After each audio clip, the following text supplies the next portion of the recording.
Welcome back to the channel, everybody. I'm your host, the notorious H.I.M, and I am back with another Wi-Fi battle for you on Scarlet and Violet. This time, a random battle.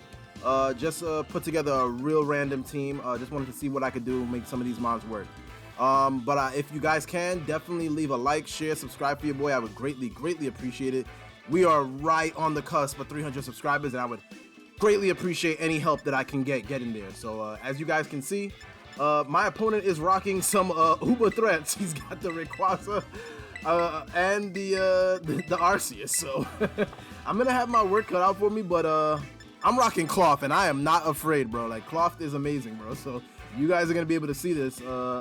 Everything that he has, I think I pretty much outspeed naturally with Jump Love, Charmin Ultra. So I'm gonna try to come out with Charmin Ultra first, just to kind of put some pressure on him immediately, right? If I can start spreading around some sleep powder, that would be amazing for me. So I think that's what I'm gonna do. He ends up leading off with Charizard Shiny. Nice, really nice. Love that, love to see it. But I'm Charmin Ultra here, and I'm really trying to wipe the ass of anything in front of me. So I'm gonna go ahead and go for a big sleep powder in front of you, and you're gonna go to sleep because I'm faster. The only way that he would be able to outspeed is if he was Choice Scarf. So that would be a crucial information to have. But I get a big sleep powder off, and now I blow some magic dust in his face and concuss this guy. He's knocked out. He's sleeping. I gave him the good old Bill Cosby treatment. So now what do I got to do, right? Like, he really doesn't have anything that's gonna be really able to deal with Slowbro 1v1. I could very easily just go ahead and go for a big Future Sight. This thing is gonna be sleeping for at least I would hope 2 turns, and I don't think anything he has will be able to do that much damage to our good friend Patrick here. So I'm deciding I'm just gonna go ahead and let the Slowbro come out here. Like, you're gonna call and he's gonna say, "Is this the Krusty Krab?" And I'm gonna say, "No, this is Patrick." So Patrick comes on out here, and my best play here, I could very easily go for a Surf, but I really want to put pressure on the rest of his mods. So I'm gonna go for a big Future Sight here, and then go for the Surf. If he decides to stay in, be my guest. If you want to deal with this thing 1v1, you're gonna have a big problem on your hands. So I go for a big Future Sight. Patrick out here having himself a good time and a good battle. So now I could just very easily click the Surf. If anything wants to come in, be my guest. I mean, you're gonna take a lot of damage. He ends up going for a big Thunder Punch. Does quite a big amount of damage, but you're gonna hurt yourself with that Rocky helmet. So I end up getting the KO off on this Charizard, which is amazing. That's gonna be a real threatening mon out of the way. So now that that's going down, I don't think anything else wants to come in and kind of deal with this 1v1. So like I said before, I have the Future Sight. So as long as I have that pressure, he doesn't have a Dark type that's gonna be able to be immune to that. You're gonna take a lot of damage off of this. So it's stab. What are you gonna do? Out comes the Salamence, and honestly, because I am fully physical and rocking the Rocky helmet, I'm actually inclined to stay in. So I could very easily just go for a Surf or just kind of scout out what he wants to do. Right here, I'm just thinking, do I want to switch out? But I really don't know what I want to do just yet, but I think my best play is to keep Patrick in. Just go for a slack off, see what he wants to do. He ends up going for a Dragon Dance, which is definitely scary, but he's going to take the Future Sight damage right now, so it really doesn't make any difference. Whatever you decide to do, you're going to get capped by this Future Sight. I don't think that this thing will be able to take 2, so I'm going to go for a big Future Sight here, and it does amazing damage. Probably does like 65-70%, so I know he can't live another one. So I'm just gonna go for another Future Sight here. He decides to go for a big Bite, and that does a lot of damage, but obviously I'm fully physically defensive. You're gonna need much more than that to kind of beat me here. I go for a Future Sight, which is great. Now I have to decide, do I want to stay in and risk like a flinch or a crit? I think I really have no choice, right? Like with him going for Bite, he's only gonna hurt himself more. So he goes for a big dual Wing Beat, and each hit is gonna take him down even more. I love the Rocky helmet on Patrick here. I love the Rocky helmet on a big physically defensive Slowbro. So you'll love to see it. Big threat of Salamence going down right away, which is amazing. And I slack off most of the damage, which is amazing as well. So now I'm back up to a little bit over half. I mean, I don't think anything he has is gonna be really able to do much to Patrick. And I have the pressure of the Future Sight always able to come out. So out comes the Iron Treads. Not really sure what he wants to do here. I know that these things do get Volt Switch, and that would be very unfortunate to kind of take that, but I'm rocking Regenerator, so the moment I get up out of here, it's gonna be a real good time for me. So I decide, you know what? Do I want to switch out? If he goes for a Volt Switch, that would be very unfortunate. If he goes for an Earthquake, that would be even more unfortunate. But Manny is so physically defensive, bro. Even without any investment, I know that I'll be able to live and put immense pressure on the rest of his team. I don't think he has anything that's going to want to take a close combat or a headlong rush. He actually goes for his Terror here, which is insane, bro. This thing about to go ahead and Terror right in my face, and he Terrors into a Steel type. So that's going to make my my close combat even more threatening, bro. Like the Walking Wake, the Great Tusk is freaking insane, bro. He goes for a big knockoff, knocking off my leftovers. Not the biggest deal in the world, honestly. I mean, it's not going to do too much. And look how much this Future Sight. I mean, even a big chunk like that, just coming off of Patrick, is going to put this thing in a pretty good position for me to knock out with either a headlong rush or the big close combat. I decide to go for the close combat because if he goes out into the Rayquaza, at least I'll be able to get some big damage off.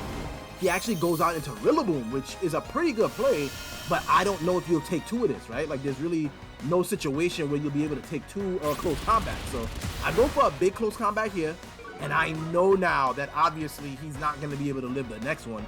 I might as well try to go for something cheeky, right? I know that I would outspeed naturally. I am fully invested on the physical attack, so max attack, max speed, Jolly Nature. I know that I would be able to outspeed. There's no situation under the sun, unless you're Choice Scarf, that you would be able to outspeed me and either do any damage to me at all. So I could very easily just go for a very free knockoff here, and that's the best play for me to do. So that's exactly what I go ahead and do. I go for a big knockoff, and you're not having yourself a good time, my friend. So you're in a pretty bad position here, and I haven't even come out with the biggest threats that I have yet. So I don't know what this guy is really thinking. You really don't know who you're going to face when you go up against randoms or what they're going to bring, but I'm out here and I'm trying to claim as many names as possible. So out comes the Rayquaza.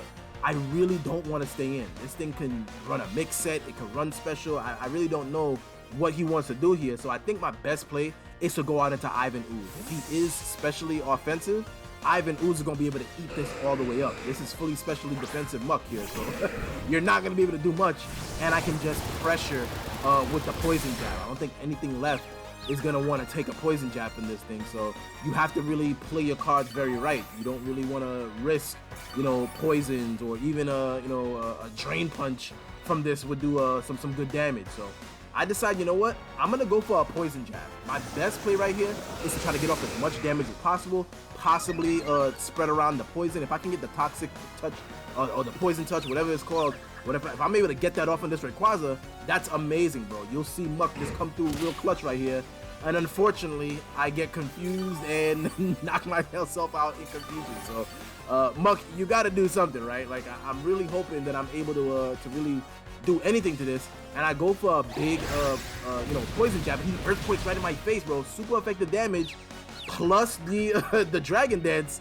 I don't know what set he's running. I don't know what the EV spread is on this, but I get a good clean hit with the poison jab, and I get the poison as well, which is amazing. So that's actually gonna do really well for me because obviously I still have Patrick in the back. If he's physically offensive, I can just come out into Patrick, get off Future Sights, and just put pressure on the rest of his mons. Like, there's really no situation where he's gonna want to do much to me. So I decide, you know what, I'm just gonna let this thing go down. I go for a big Shadow Sting just to get off a little bit more damage, a little bit more chip, just make this thing a little bit less threatening coming in, and he goes for another Earthquake to take out Ivan Ooze. Thank you so much, Muck. We definitely appreciate you. But we're looking on to greener pastures here. So obviously this Rayquaza is in a pretty bad way. He's poisoned, he's on the clock. He's on a pretty big timer here, so there's really no reason for me not to just go out into Iris here. I am rocking the Focus Sash, so this is a perfect opportunity for me to try to get off my Sticky Web, lower everything down. If he wants to come out with the Iron Treads, or whatever that shit is called, it's not gonna be a good day for him. So luckily I'm able to get off my Sticky Web, which is great. That's gonna put me in great positioning later on, especially because my main focus here is to try to get Klawf the win here. So I'm trying to set things up so Klawf can just come in, click a Sword Dance, and then sweep from here on out. So I decide, you know what? Is it even worth trying to save Iris here? Is it even worth trying to save this thing? I decide, you know what? I'm just gonna go for an Air Slash, try to take this thing out. If he wants to E-Speed, he'll probably take himself out with the poison. So whatever you want to do, Rayquaza, be my guest. He ends up going for the big E-speed, which is great. Knocks out Iris. It's not that big a deal. Iris did everything that it needed to do, and obviously with him not being able to bring the iron treads in, it's not going to do anything to me. So I decide, you know what? It's time, bro. Let's go out into Old Bay. Old Bay can come out right here and get off some big damage right here. Even if he decides to go for the Earthquake, I'm actually going to Terra here and go into the Water type and then go for the Sword Dance. My real hope is that he'll be able to knock me down to below half so the Anger Shell can pop, and then I'll be able to sweep everything else from here on out. There will be no situation where any Pokemon will be able to come out here and do anything to Klawf. Klawf is an absolute nightmare under these circumstances. He goes for the big Earthquake. It doesn't even knock me down over half, so this is great.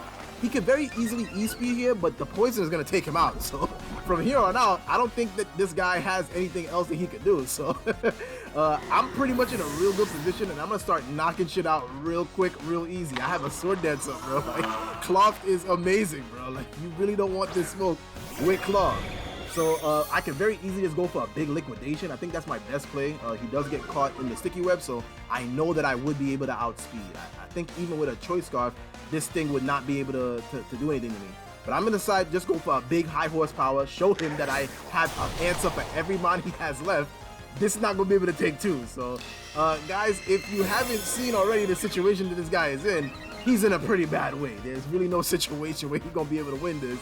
And it's definitely going to be considered a Klawf sweep. So if you haven't done so already, guys, please rate, comment, subscribe for the Klawf sweep. Klawf is still amazing. I love this shit. I go for a big high horsepower and knock this shit clean out, and all he has is the iron treads, and it cannot take a high horsepower. He disconnects. Guys, that's the end of the battle. It's been your boy, the Notorious H.I.M, and I'm out. Peace!